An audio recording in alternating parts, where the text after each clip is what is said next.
বিশ্ববাস সুযোগ প্রদানের জন্য। ধোঁয়া ওঠা কলকারখানা উন্নত বিশ্বের হাসি, কার্বন ডাইঅক্সাইডের পিছে পৃথিবী আগ্রাসী। উন্নত সব দেশের চলে উন্নয়নের খেলা, গরিব দেশদের অসহায় প্রকৃতির রুদ্র খেলা। আমার প্রতিপক্ষ বন্ধুরা লক্ষ্য করুন, জলবায়ু পরিবর্তনে শুধু ভাবের উচিতে উদ্বেগ হওয়া নয়, পরিকল্পিত কর্মসূচি বাস্তবায়ন করতে প্রয়োজন। জলবায়ু পরিবর্তন মোকাবিলায় শুধু আন্তর্জাতিক উদ্যোগ নিলে চলবে না, শুধু আন্তর্জাতিক উদ্যোগ নিয়ে চলবে না, স্থানীয়ভাবে কার্যকর করতে হবে। আমার প্রতিপক্ষ বন্ধুরা রোকেয়া সাকাত হোসেনের সেই প্রবন্ধটি পড়েনি, ঝাড়ুকে যদি সঠিক মর্যাদা নেই, ঝাড়ুকে যদি সঠিক কাজে ব্যবহার করে ঘরে সাজিয়ে রাখি, তাহলে সেটি তার সঠিক মর্যাদা পায় না। তেমনি আমার প্রতিপক্ষ বন্ধুরা হয়তো আন্তর্জাতিক উদ্যোগে ঘরে সাজিয়ে রাখতে চান, স্থানীয়ভাবে তা কার্য করতে চান না।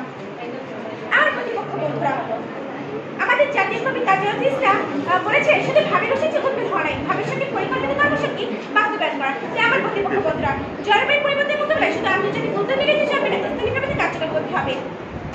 মাননীয় মডারেটরকে আমাকে যুক্তি খণ্ডনের সুযোগ প্রদানের জন্য। যুক্তি খণ্ডনের শুরুতেই আমি যে বিষয়টা নিয়ে আলোচনা করতে চাই সেটি হলো, আমার প্রতিপক্ষ বন্ধুরা তাদের বক্তব্যের শুরুতেই বলেছেন জলবায়ু পরিবর্তন একটি বৈশ্বিক সংকট। তাদের বক্তব্য অনুসারে জলবায়ু পরিবর্তন যেহেতু একটি বৈশ্বিক সংকট, সেক্ষেত্রে বৈশ্বিক সংকটের সমাধান তো বৈশ্বিকভাবে হওয়া উচিত, তাই নয় কি? মাননীয় মডারেটর, আমার প্রতিপক্ষ দল বারবার এই কথাটাই আলোকপাত করছেন স্থানীয় সচেতনতা বা স্থানীয় উদ্যোগের কথা, কিন্তু তারা কি এটা একবারও ভেবে দেখেছেন স্থানীয় উদ্যোগ তৈরি হয় কিভাবে?